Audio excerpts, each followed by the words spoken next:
Thanks, Lisa. Appreciate it. Good morning. Good morning. I'm glad everybody's here. I try to get everybody's hands shake when they come in, and I missed some of you. I'll get you at the end. I am honored beyond belief, one, to be here. It's always a treat. But two, knowing who else is lecturing this morning or doing a hands-on, that any of you are here means more to me than you know. So thank you very much. I'm sure that some of you kind of went through the title and you look at kind of the slides that are kind of handed and you're like, okay, that kind of sounds interesting. One thing I'm really bad at doing is getting slides in early and having it be even close to my complete lecture. Okay, so I am always refining it and adding it. So what you'll see is a lot more than what maybe drew you in here. And at the end, if I did it right, then there's a QR code you can kind of just put your phone up to and download it. If that doesn't work and you're not techie, I don't even know if it's going to work, but it should. You could just email me and I'm happy to get you all these slides. I actually put them on my website already for people because, again, I don't like to leave people hanging, but I also like to be as up-to-date and complete as possible. I was reading a book on the way here called The Trouble with Gravity, so I was like, already some of the slides are kind of like, all right, well, I got to think about that a little bit differently now, because gravity is one of those amazing things, which we'll chat a little bit about, that nobody gets, nobody has, probably never will. But so, as always, a huge thank you to this group right here. I think this is my 15th year doing this. I am honored every year to be part of this. It's a fantastic, best bang for your buck in the industry. So I appreciate you all being here, and thanks to Perform Better for putting it on. And again, like I mentioned, you all are here, and it means a lot to me. I lecture kind of freely, so feel free to ask questions along the way. I like it to be an open dialogue as much as possible.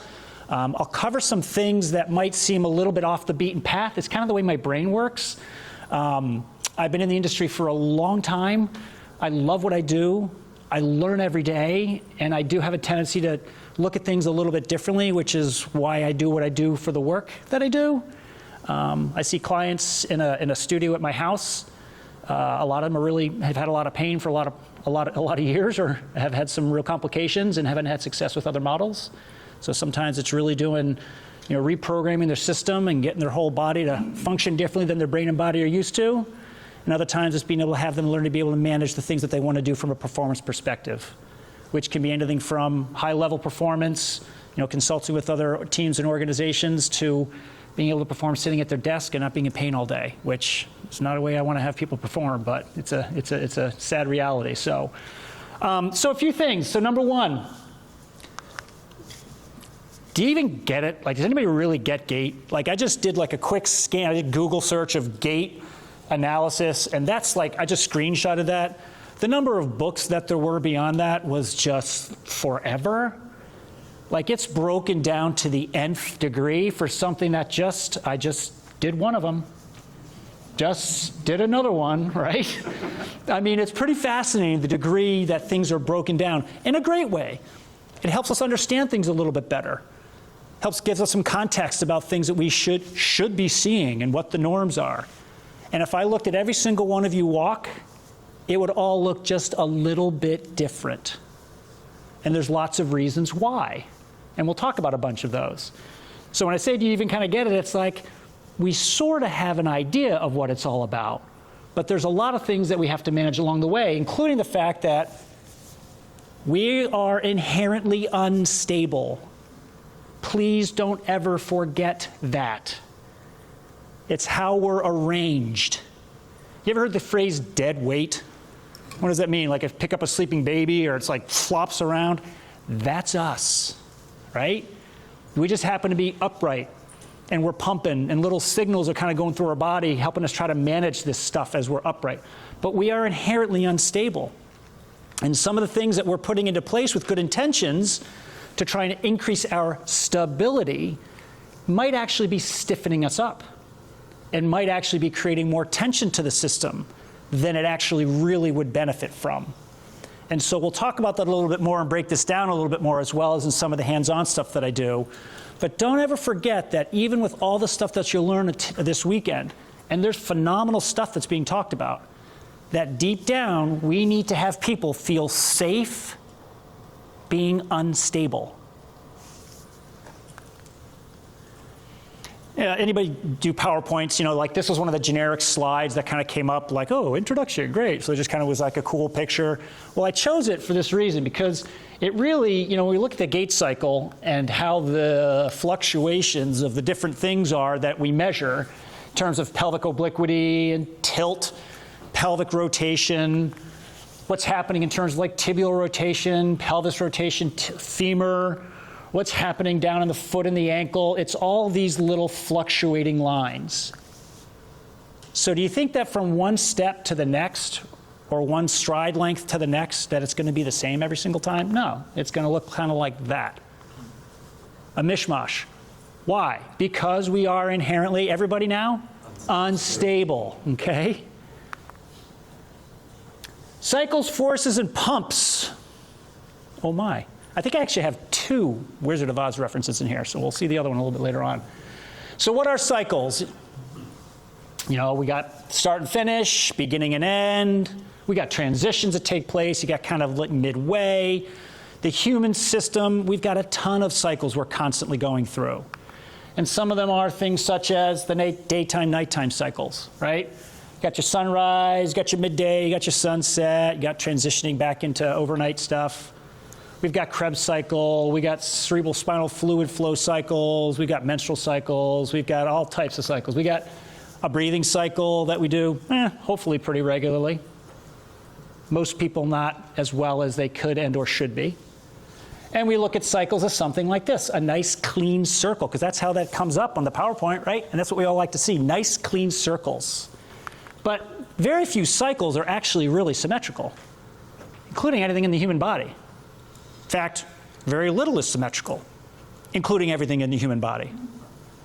Our sunrise to midday transition to sunsets, not the same. Tidal cycles are not the same. Our breathing cycles, if I'm right in your way, I'm really sorry. I'll kind of sit back. Our inhalation, transitioning towards exhalation, back towards reinhalation, not the same from one to the next. We try to make it that way.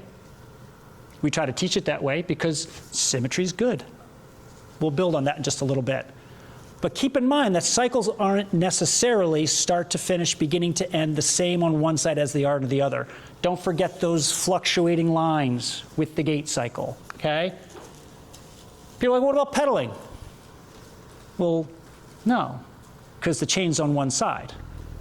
And there's the force production that actually happens through a pedal cycle in terms of muscle activity and where the force is being put out. So when we think of things from a cyclical perspective, including the gait cycle, just keep in mind that there should be a beginning and an end, if we want to label it that way, but that it may not be the same from one to the next. And where does it start? Well, this is what all the research talks about. Gait cycle starts with heel strike, correct? So we've taken this body and lowered it from the sky into this position as the gait cycle, correct? Does anybody start that way? No, well, they do in those little Christmas specials, right? The little elves, they kind of like, they fly in the air, and that. Anybody get the reference? Anybody get those? Yeah. This is what it is. We start in a stance, okay? First thing in the morning, as soon as those feet hit the ground, you're not starting there, you're starting there. How many people, yourself included, or your clients, have that, oh my gosh, I'm just so stiff first thing in the morning, like, oh my gosh, hard to get down the stairs, I'm stiff. Well, what's happened that's not allowed that to work well? They're too there overnight. They're suspended. They don't have load. They don't manage gravity. Gravitation, as Sir Isaac Newton talked about it, hasn't been part of their life in upright positioning. Ask Lee. Thank you, Lee, for being here. I'm honored to even see your face, my friend. The work that they do at FMS and them talking about what it means from a standpoint of loading and being able to move and being able to do it properly and being able to do it from one step to the next. That ability to manage load and make that system be able to do all the stuff that we talked about, all those cycles, requires a bunch of different things. And we're going to talk about one in particular that's a big deal. It's called grounding. So the gait cycle. I was talking to Lisa just beforehand. Lisa's a hammer thrower. And I asked her, you familiar with the hammer throw? Track and field? Okay. Hammer throw, and I said, how many people spin the way that you spin? She's like, probably 99%. And I would agree with that. Similar with figure skaters. 95 to 98% spin in the air one way. There's a direction that the body spins as a general rule internally with how we're made, the way our anatomical structures are arranged, the way that our organs move with every breath we take, the way that our diaphragm contracts and moves structures with every breath we take. And that internal vortex, if you would, requires a spin that looks sort of like this. It's kind of like this. It's kind of a wave. It kind of looks like Lisa, work with me, right? It kind of looks like a hammer throw, right? And so I asked her, just because I'm curious, and I'm going to go look it up. I will get back to you about that, Lisa. Like, what denotes the difference? And she thought it might be handedness. Well, handedness isn't really a big deal, as it influences that if we've got this internal dynamic that's actually driving the way that we move. So where am I going with that? Well, as it relates to this slide right here, as a general rule, human systems just prefer the right side. It doesn't have to do with handedness, although it sort of does, which is why most people are biased towards right-handedness. How many people are left-handed? Okay, so that looks like about 20% of the people in here. Figures about right. How many people do more than write with their left hand that raised their hand? 1 or 2, that number went down. So we equate writing with handedness. But handedness is not necessarily about performance. Handedness, that we're denoting it from a standpoint of left-handedness, has to do with writing, which is a very important task, and so that's how we'll identify ourselves. But humans prefer the right side as a general rule. They have a tendency to orient towards it. We'll talk about it more in the hands-on group. We have a tendency to move stuff from right towards left. Everybody? No, because that's a very powerful word. Most everybody I've seen? Yeah. And then the things that I see that affect the gait cycle and the things that I do from an intervention perspective try to manage that and the compensations they've put into place to try to offset what's happening inside that they don't even know is happening, including all of you. Yes, sir? Is that why running and automobile racing oval tracks always go this direction? I wasn't there when they invented the direction they went, although I have looked into it, and yes. Yeah. Maybe you're getting there, but what about stance? Like, I come from skateboarding and surfing background.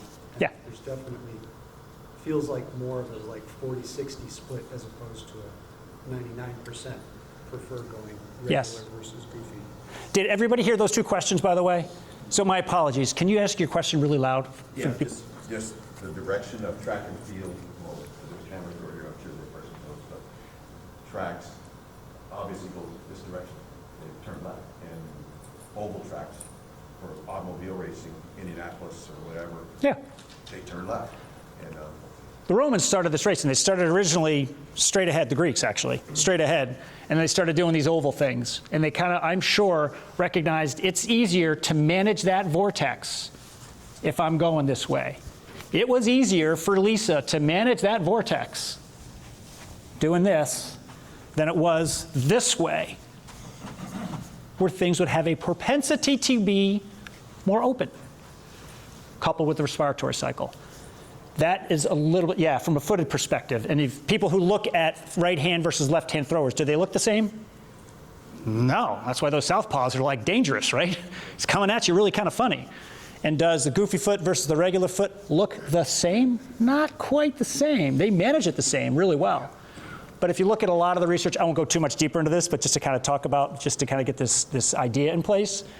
A lot of the research that talks about the body's propensity to load, orient, arrange, and or start towards that side, the right, has a tendency to orient, spin, and arrange itself towards the left. Not everybody, but most. And what we'll see with the things that I work with is the way that people have a tendency to arrange their bodies as a result of that, or what leg they stand on and arrange their pelvis and hip to. It might be either side. In fact, I'll see a lot of people are really grounded heavier and more effectively, heavier on their left side in an attempt to offset those vortices, those forces. Brain's going to figure out a solution. That's its job. I got to manage forces. Gravity being a big one, internal forces, and external forces. And that's some of the stuff we'll talk about. So as a general rule, right stance, transitioning towards left, back to right. Not everybody, but often. Pay attention when you go to walk upstairs, which leg leads. Pay attention when you're standing and you go to kind of like lead, just for yourself. Anybody familiar with the Mobius loop?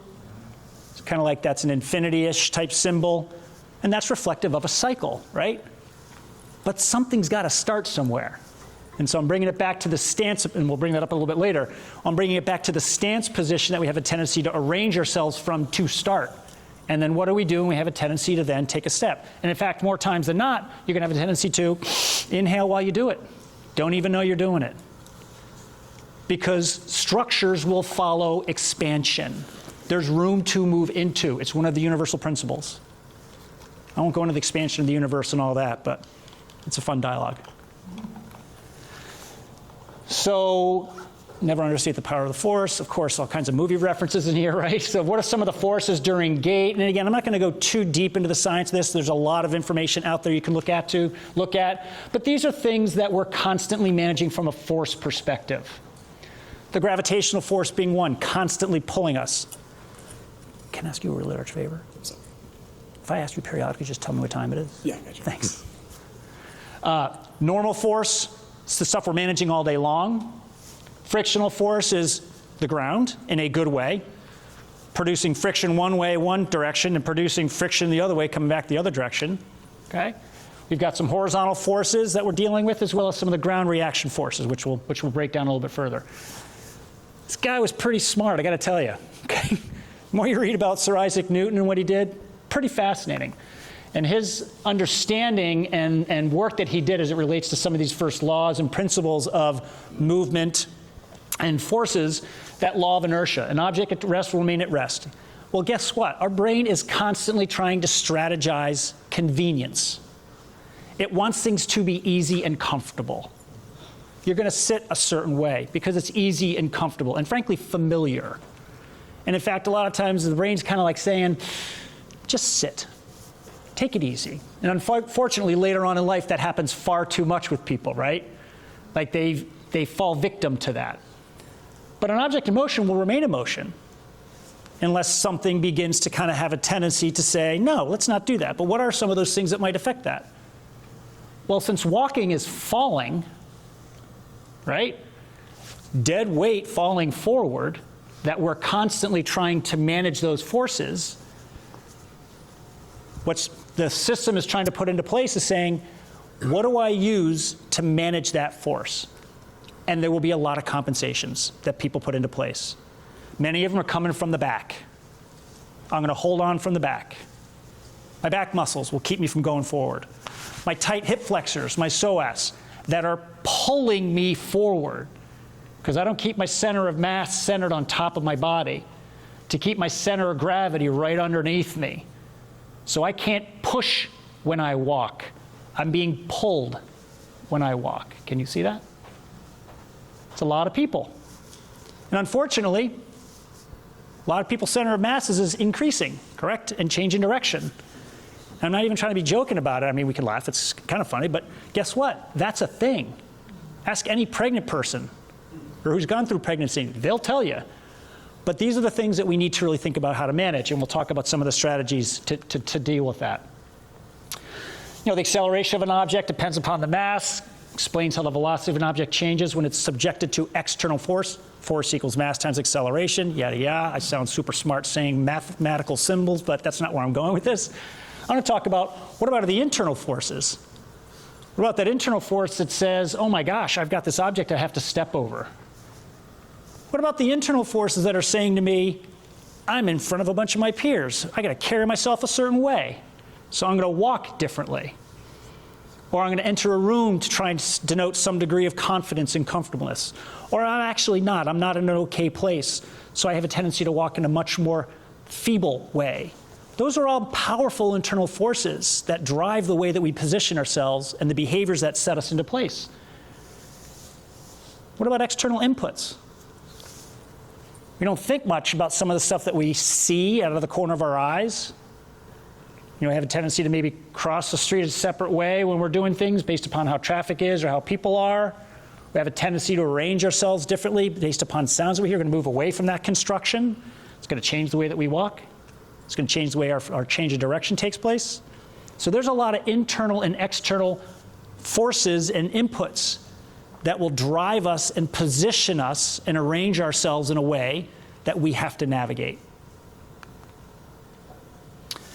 And then recognize that forces always happen in pairs.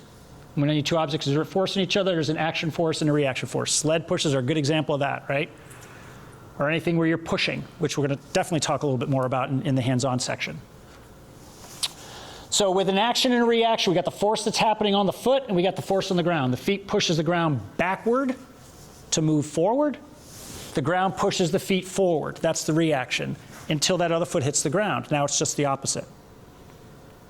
There's only forward and down as it relates to how we work. Pause for dramatic effect, right? Okay. If I go to walk backwards, what do I have to do? I have to push forward to move backwards. Moving backwards is called falling, okay? But we move forward and down. That's gravity. You want to talk about going up? What do you need to do? You need to push down. You want to move back? You need to do what? Push forward. You need to move to the side. What do you need to do? You need to push forward and down. Is this all making sense? So it's action, reaction, but really two directions.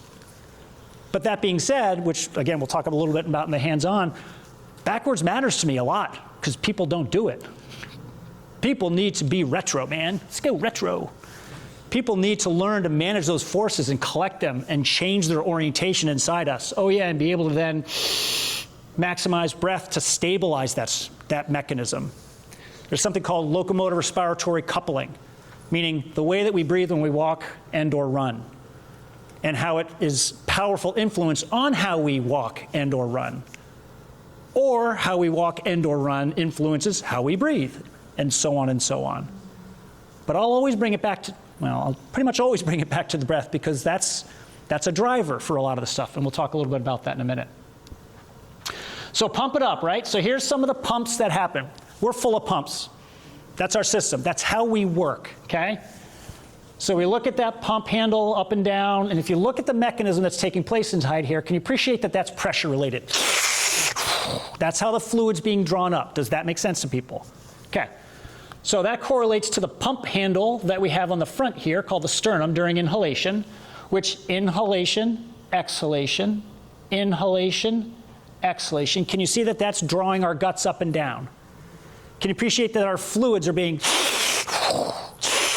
drawn up and down? That's how we move. It's how our system arranges itself. Remembering there's a vortex. Everybody with me? Okay. And this is what it looks like. One side to the other. It's pumps. Can you appreciate that? So we think about walking across ground, which matters, but there's two directions. What are they? Forward and down. But these pumps are pumping us one side to the other. In order for that to happen, ideally, we need that mechanism of being able to sense and feel the downward push, the pump, to be able to effectively allow the system to be able to propel itself, propulsion, from one side to the other. Which also means, by the way, just standing on one side. That's propulsion. I'm pushing. Now I'm really creating further propulsion.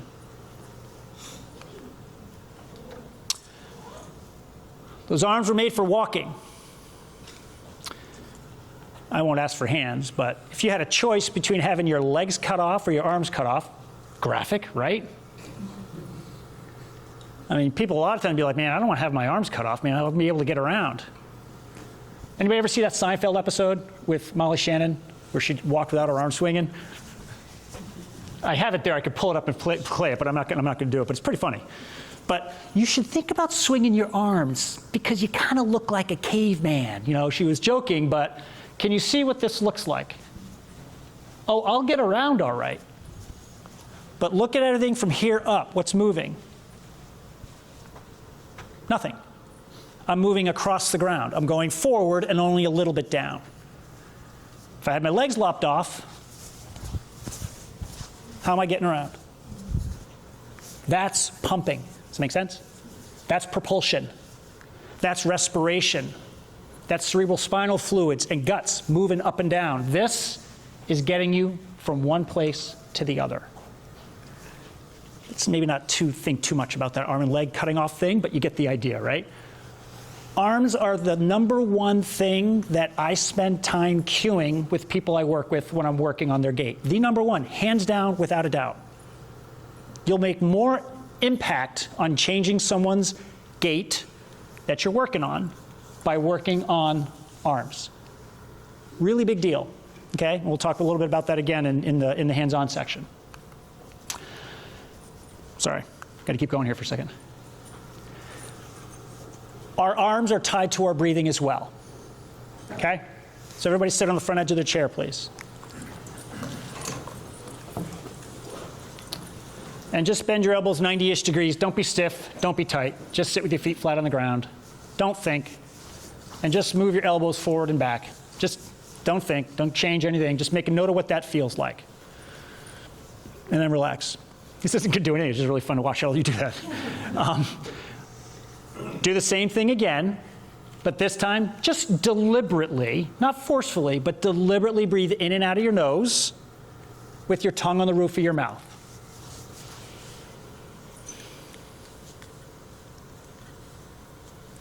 And then let me know if that feels different. Does that feel a little different? Can I get nods one way or the other? Okay, relax for me. Walking is tied with breathing, as I mentioned, and they've done a lot of research on this. Some of you, when you first did this, didn't think much about it, but a bunch of you, when you nodded, were like, oh yeah, holy cow, now my diaphragm actually has to do its job managing pumps, managing internal pressure. You with me? Well, now all my intercostals and my serratus and my obliques and all my other stuff have to do this action, and they're working together. That's part of it. They have to work together. But the brain, when thinking of a task, will more times than not have a tendency to breathe shallow or hold its breath. It's normal. I want that if someone's lifting heavy stuff, right? Let's maximize that internal thoracic and internal abdominal pressure. But that doesn't happen too often, right?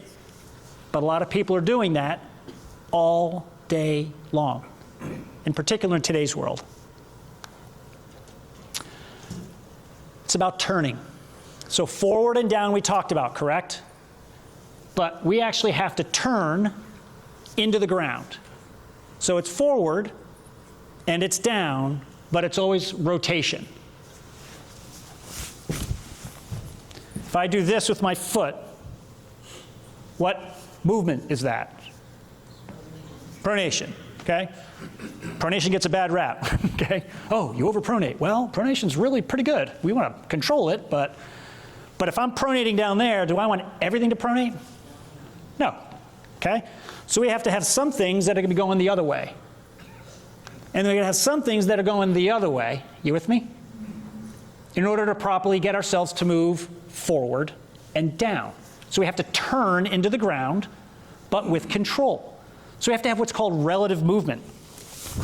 Meaning we have to have things that are moving in one direction, but we got to have something else kind of moving in the other direction to kind of offset that, and then all in its way, all the way up. That's every single step and every single degree of arm swing that you'll see. It's like that. You got a force put into the ground, and you got the opposite force creating the opposite direction. We're screwing ourselves into the ground in a good way if we're doing it right. I don't want people getting stuck there. I want them to be able to get down into that space, be able to manage it. Can you Can you breathe there? And then can you get out of it and go to the opposite side and do the same thing? Anybody who's looked at people doing 5-10-5s and stuff like that, you see that cut and that change of direction? Just doesn't always look the same from one side to the other from people. And so on when you look at people managing tasks, okay? So don't forget that there's turning that needs to happen. IR, ER, IR, ER, all the way up the system. Exhale, inhale, exhale, inhale, all the way up the system. They're all tied together. Your ERs are more expansion. Your IRs are more propulsive, okay? We want to balance them off. That's the pumps. As I was mentioning, got to keep things relative. So as that's moving towards extension and the body's rotating inward and now starting to resupinate, that's going to have to resupinate, but that's going to have to IR, that's going to happen. You with me? So there's these things that are happening side to side to keep that relative movement occurring in order for me to be able to create a step mechanism, okay? Even just doing a step mechanism, is doing some of the FMS screening. It's a good example of the body moving towards one direction as I do that, but I've got to create this rotary force in the opposite direction in order to be able to manage those forces into the ground, okay? Keeping things relative. Something's going down, something else is going the other way, okay? I got deep thinking when I did this slide, so this is just, I thought it was fun, so I think it's one of the ones that was up there. So this is the Coriolis effects, right? Like, you got currents going one way, you got currents going the other way, you got currents coming in from above. So what's that look like? If I tipped it on its head, it's us, right? Planets wobble. A spin is a wobble. I want good, unstable wobbling with the people that I'm working with. Do I want them doing it on the track, Lisa? No. Do you want them doing it throughout life? Yeah. So that they can do it on the track and then get out of it and bring it back into a nice wobbly state and have them feel, again, safe with it. That's the big deal. Every decade, people are less and less safe feeling with their gait, with their sense of balance. They become more and more concerned. And there's lots of reasons why. There's the obvious ones. Unfortunately, the medical thing automatically chalks it up to age, but there's a lot of things that we're talking about here that are a big portion of what people lose. So then we talked about what I mentioned before, where the brain's going to say, what do I do? Well, I'm just going to take this object, make it rest, and it's going to remain at rest. And guess what's going to give me the motion? The rocking chair. And I'm not trying to be sarcastic and funny, but that gives them that sense of movement. That feels good.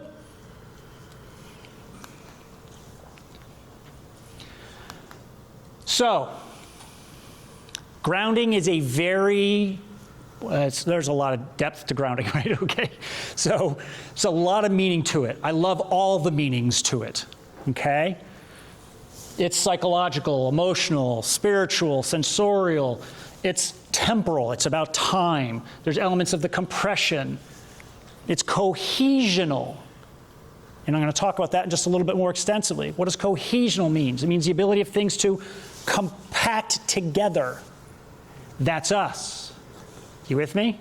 To create good cohesion, to keep things unstable and moving, to keep my pumps moving forward and down, requires good ability to manage ground reaction forces pushing back up. With me? Center of mass being in a balanced state so that it's fluctuating forward and back. You know, as you tell people, it's like carrying a bowl of Jell-O. That's kind of us during gait. And if we've got good grounding capability, meaning like I got this state right here and I can turn and talk to you and like, hey, how's it going? I can do it because I'm constantly managing my internal structures to rotate, turn, change my direction, change my peripheral view, and not be thrown off balance because I've got all that stuff in a balanced state. When that happens more regularly and you got your pumps in check, guess what? If someone threw a sandbag at me right now, I'm ready to catch it and automatically create the tension and load that I need because I've got that in place. Make sense? And it's unfortunately what I spent a lot of time growing up dealing with, which is the disciplinary aspect of being grounded, but yeah, you get it. And I'll just throw this out there. I mean, earthing, people familiar with earthing at all? Okay. It's another thing they say earthing and grounding, kind of they use them synonymously. I'd stick with just saying earthing. It's a thing. I've read a lot of research on it. So it's another aspect of it, and it does improve the stuff that I'm talking about. Doing it barefoot outside on surfaces is really kind of a really helpful, powerful tool for a lot of reasons, but I won't go into that. But I'm happy to discuss it another time with people. But it needs to be captured. I gotta capture that ability to create those downward forward motions, to stabilize it, to get my system to put things in check that can manage those forces. I need to be able to do it from one side to the other. There's measurement principles that we'll talk about during the hands-on that we use to determine that. Where am I at? 853. 853? Appreciate it, thank you. It needs to be sensed subconsciously, right up here, right at that brainstem. So that when I hit the ground like this, those forces go straight up, that processes it. It's called graviception. It's kind of like a somatosensory sense, kind of like along with our interoception and exteroception and proprioception. Can we manage gravity? Can we sense it? Can we appreciate it? Is it meaningful? Do I know what that means? Is it meaningful in an on-cloud shoe? I'm not bashing them. I'm not bashing them, right? Is it meaningful in a exercise class or a yoga class? I'm not bashing them that talk about this. No. I'm good with this if they've got that. They don't have that, then this is just a body in space. It's called POTS. It's called dysautonomia. It's called yada, yada, yada. I have a client, she's a chemistry teacher. She fell, unfortunately, broke her back, so she has the shirt, but she has a lot of really great shirts. So the gravity situation is that gravity gets a bad rap, right? So how many people are just like, oh my gosh, gravity's incessant pull. We gotta fight the forces of gravity constantly pulling on our body. Oh, that's what creates the bad positions and bad postures. Well, guess what? We evolved with it. It's kind of been here a little while. Nobody really understands it. Either of these geniuses did some phenomenal work with it. Okay? Sir Isaac Newton and Einstein, pretty smart guys. But we still don't really understand it. Okay? But if we want to think about things from the way that many of us think about gravity, we think a little bit more about, I'm super simplifying concepts here, okay? That's some of Newton's things. We think about the apple falling from the tree, correct? Linear, down to the ground. Well, the ground's stopping it from going any further. If we took some of the ground away, it would go even further. You with me? And that's kind of what we perceive as gravity. It's pulling. It's kind of linear and fixed, okay?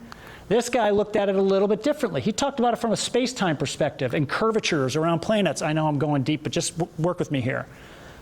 But he looks at it from a standpoint of flexible and curves and pushing and acceleration, not things being too contained. The ability of the body to be able to go forward and downward, which requires a push in order to be able to manage those pumps, maximize those forces that are being pulled on our body at all times to allow the system to be able to create optimal propulsion moving forward and downward and to be able to create high levels of performance. So in my mind, instead of thinking about it as this bad thing, wouldn't it be great if we thought about it internally as something that encourages us to move? I tell my clients all the time, we have to be constantly outsmarting this thing because of what it's trying to do. It's trying to make things easy. And again, it's trying to create context with things, which is great. But if we constantly think about, oh my gosh, this is so much work if I do this, well, then that begins to take over time. We need to think about gravity as being something that we're embracing and encouraging us to move, which is not what desks do, but different topic for a different day. Is anybody not familiar with this concept of biotensegrity? Don't feel bad. Okay. Bio meaning life, tense meaning tension, and integrity.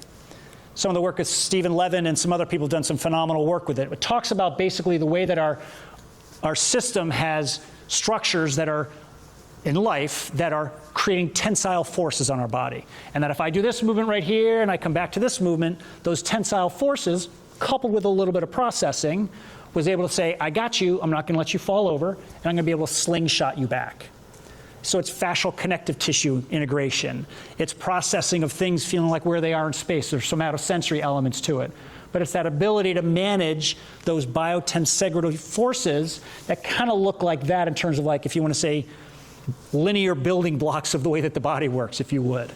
But that's what allows it to be able to morph and change. Why does that matter? Because the clients that I work with and the people that you work with, more times than not, need to change the way their body is positioned in doing things.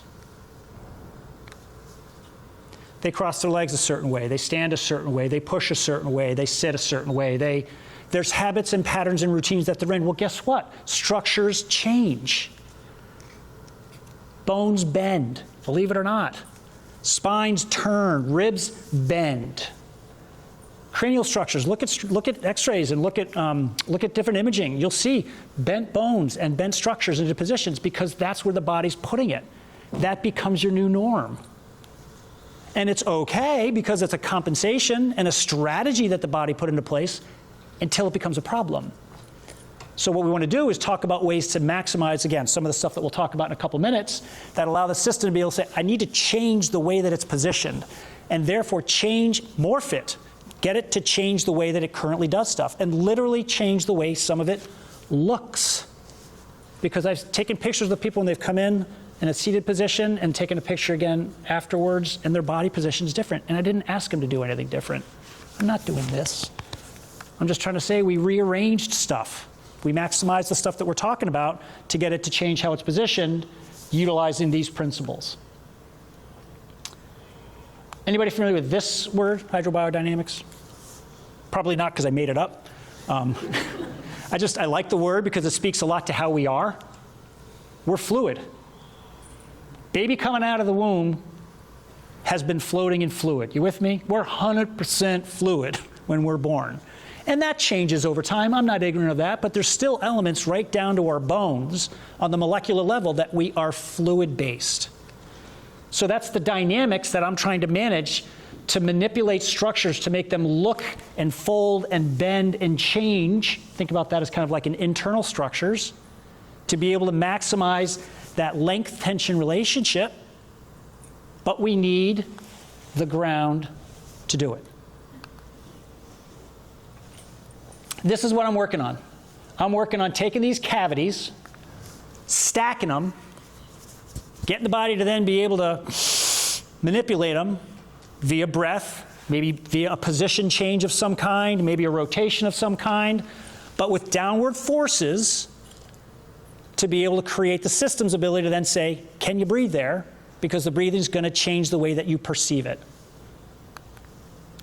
Kind of like this, these little rings. Okay? But with the expense of not wanting to have things become too linear-minded, it's really these muscles that are kind of the top dogs. They all matter, don't get me wrong, but these are the ones that steer us. Your obliques, your glutes, and your serratus. They kind of steer us side to side. Look at all those downwardly positioned muscles. Forward and downwardly positioned muscles turning us forward and into the ground from one side to the other. Does that make sense?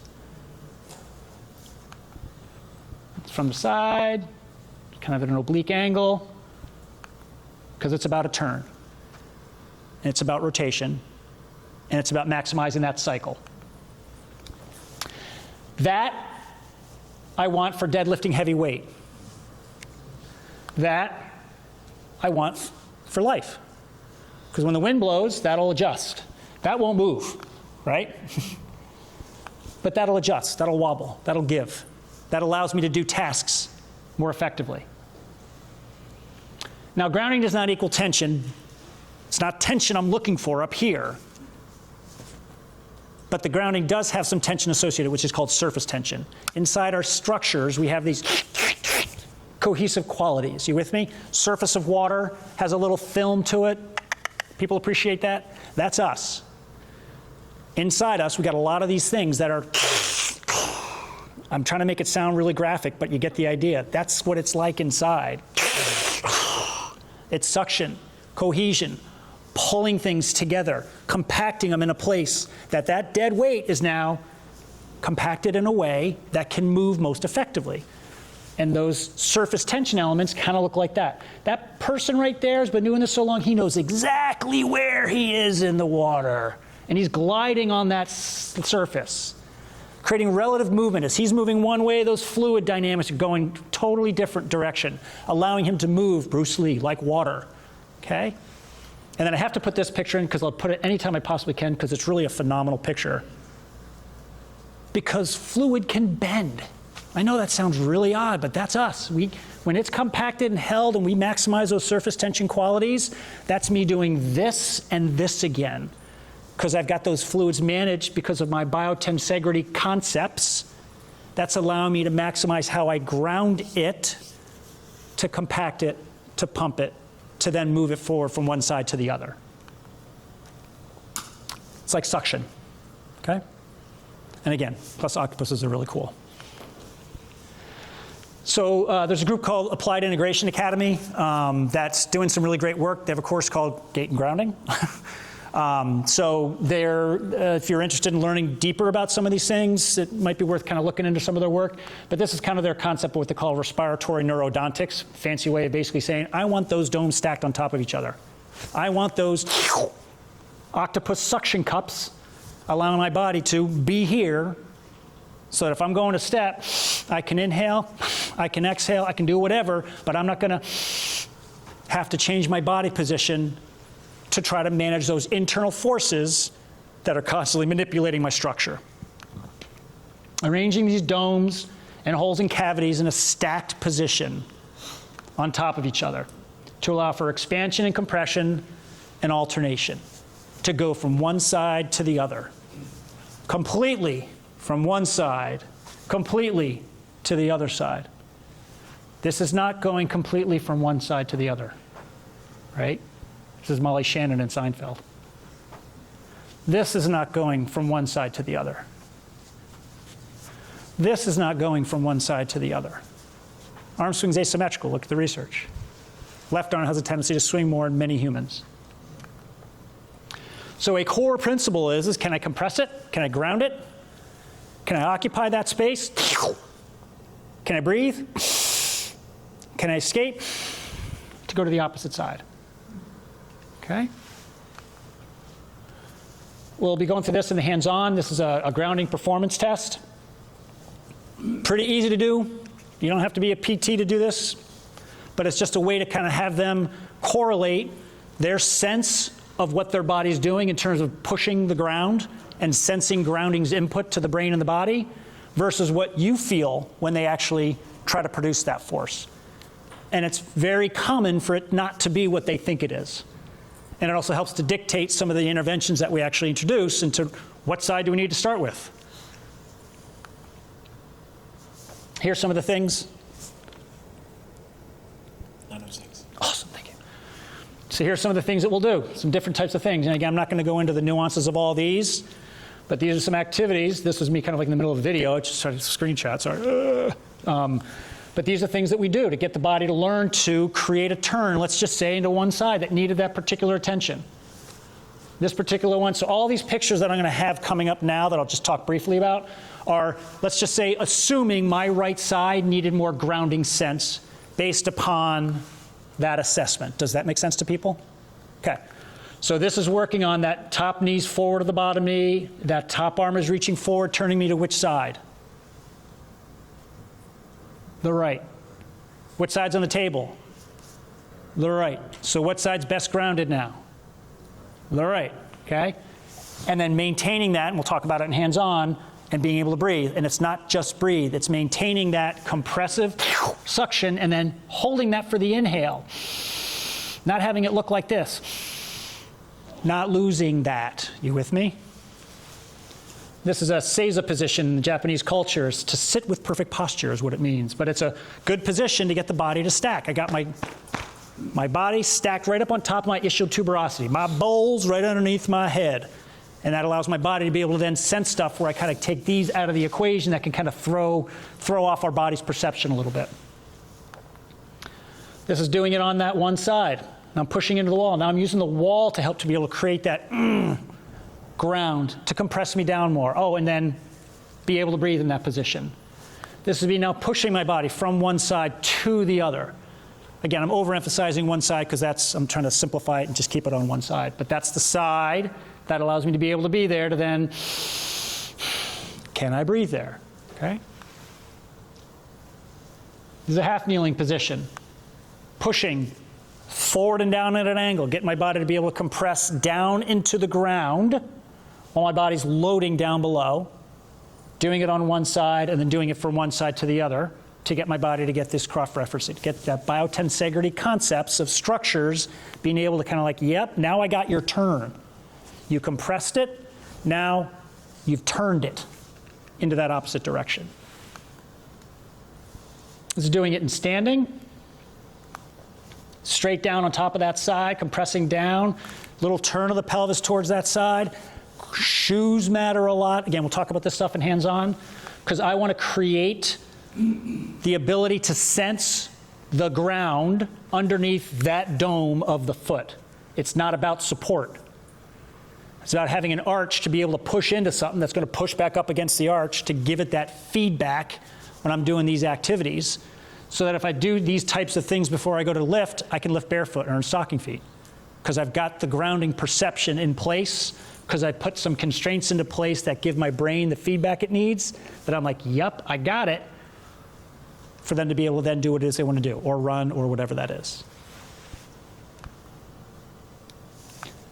This is pushing against the wall, turning me what direction? Towards the right. I'm turning into the right side. Can you appreciate that? And I've turned that much more towards the right. And I'll do it with people this way. You want to feel glute med? If we want to get muscles engaged, you want to feel glute max? You want to feel an arch? You want to feel pressure into the side? That type of activity. I'll even do it this way, and have them turn the opposite way, because that's called, right? But if they need loading principles for the brain first, and I got to start them there, and then we move them towards that opposite side. Whoop. And then this right here is another example of, again, now I'm pushing myself what direction? It's okay to say backwards, but okay? Pushing myself back and onto that side, getting my body to learn to manage those forces, so that now when I'm pushing, that reaction into the ground is solid. Solid. If you got people with center of mass issues forward, they need to be pushing their bodies back to get that center of mass back where it belongs. Create those upward forces. Again, real high level, but really powerful way to create that sense. That's going all the way up to the brain, okay? And then these are just some dynamic ones. Weight's on the opposite side here, because that's driving the weight towards that right side. If I did it on the right, I'd tip. I'd be too far that way. However, I want it in the opposite side, because now I'm pushing, this arm sliding on the wall, pushing myself into the ground. Now I'm managing, if I got weight on that side, I'm not going to over-lateralize. Now I've got those forces down so that when I'm managing weight on that side, it stays there, because I've got, let's just call it frontal plane or turning activity capabilities. How's it look for human performance? There it is, Wizard of Oz, right? The Wiz? I mean, thank you. We have to compress gravity to defy gravity. Again, we think about up. Up's a big deal. Human performance, up, throw things, jump, lift. But we have to push it. When it's able to ground itself, both physically and then sensorially, when we can perceive it, when it's meaningful, it allows us to be able to better manage those forces that are exerted on it, as well as exert the forces outward that we need to optimize that human performance. It's a deep concept, but we're going to go here. Can people appreciate that this is some of the ways that they lift cars? They push on incompressible fluid. You with me? Small tube, push on the fluid, lifts the vehicle. What are we full of? Fluid, okay? So from a standpoint of the deadlift, and this nice hinge, and that setup position, and they got the back pre-tension, you know, all the stuff they did, can you appreciate that they've maximized the squeezing of their fluid, created cohesive properties that as they pushed into the ground, they didn't lift the weight, they pushed into the ground. I'm making sense now? To lift the car, I mean the weight. And if we think about it, for a lot of you familiar with faces, have been in the industry for a while, you know how to do this with your clients and yourself.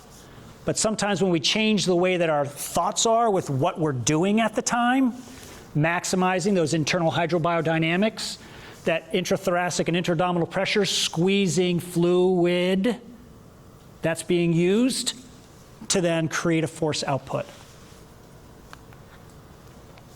Just a couple of examples of it. Again, I'm just going quick, you'll see the pictures again. You'll see a little QR code at the end. You know, what does a chop look like? You know, here's a chop, but what's a chop really doing? Sure, it's obliques, but how much turn is going on there? A lot. And how solid do I want that to be right there, and that brain to sense it as that turn's happening down underneath me? There's something called optic flow, which is our ability to sense things. So as I'm doing this, I see all of you passing out of the corner of my eye as I look down the road. It can be a little disconcerting when you look at a video. It's kind of, whoa, holy cow. Guess what? That's a lot of people in life. So where do they look? Down. When you see people walking, a lot of times they're staring at the ground. Not always, often. But if they don't have good peripheral ability to open up space, to move, and again, like I demonstrated before, to kind of like turn, move, mobilize. I see something out of the corner of my eye. It's not a threat. I'm safe. I can keep walking. Or other senses, the sounds of passing by us, that Doppler effect. We have to have these senses for us to walk well.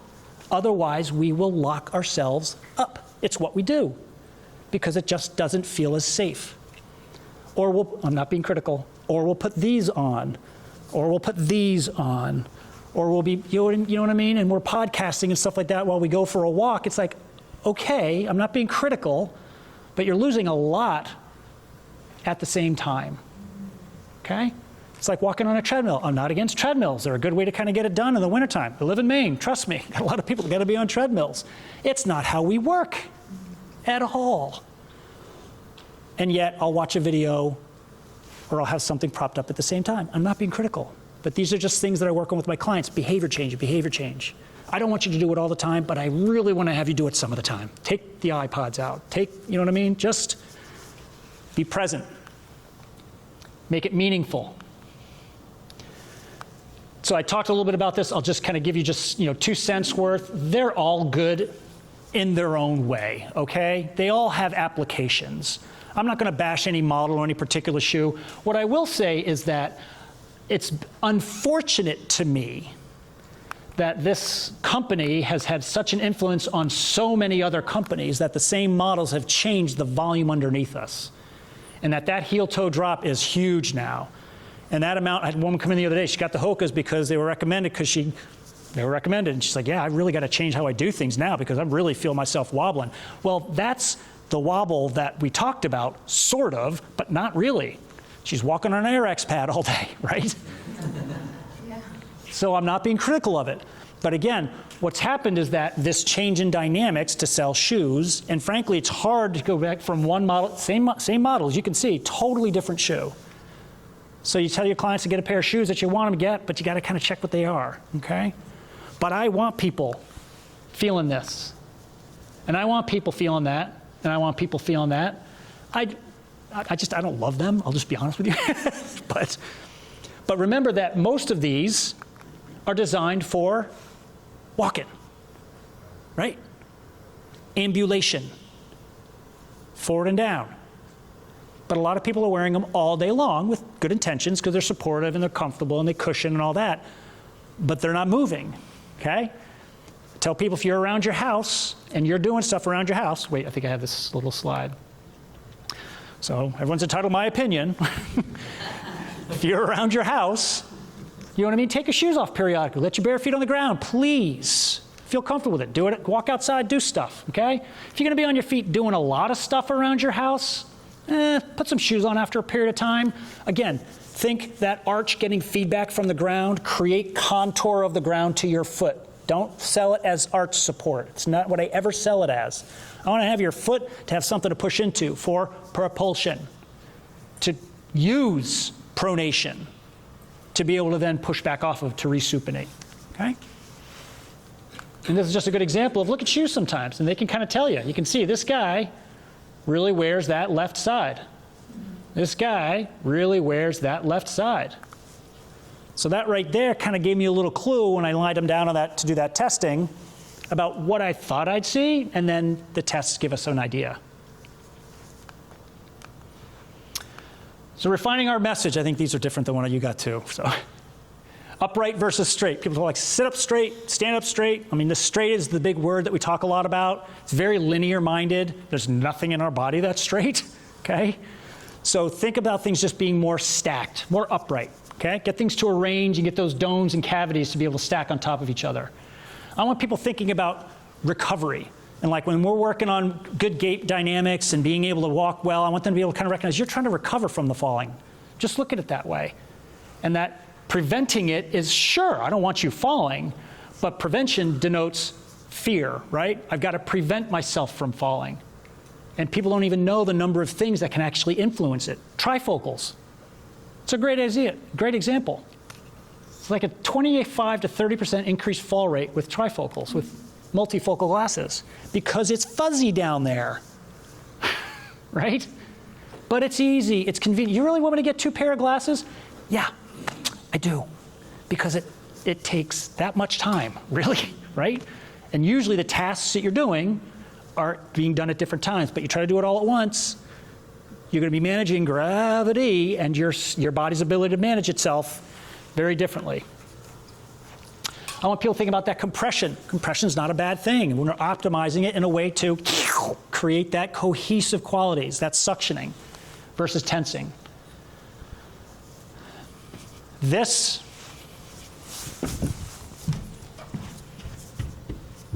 let's just say is grounding. That's propping. See the difference? This is grounding.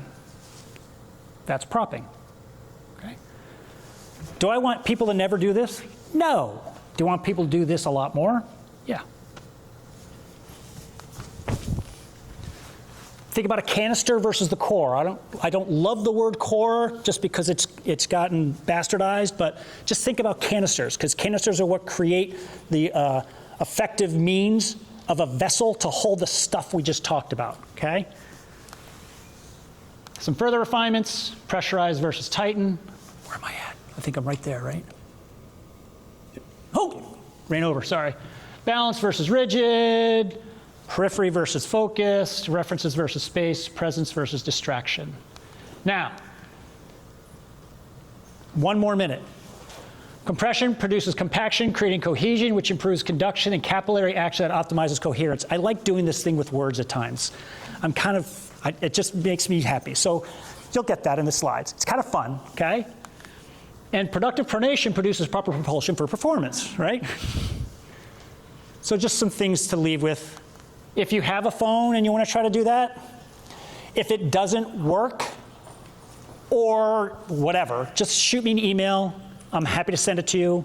I'm not promoting my website. I don't even think I sell anything on there, but it's on my website. You can just feel free to click on that. It's got the updated slides.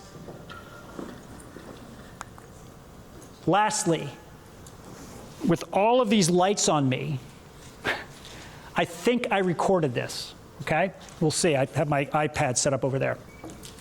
It's going? Yeah, nice. So Perform Better should have this available. I'll probably, if it came out okay, I'll probably add it on my website as well too. So if you'd like to kind of review any of this, or if you like I've had enough of that guy, don't bother. But I'll probably have it up on my website coupled with those slides. I really appreciate all of you this morning. Thank you very much. And I wish you well, and hopefully see some of you in my hands-on. Cheers.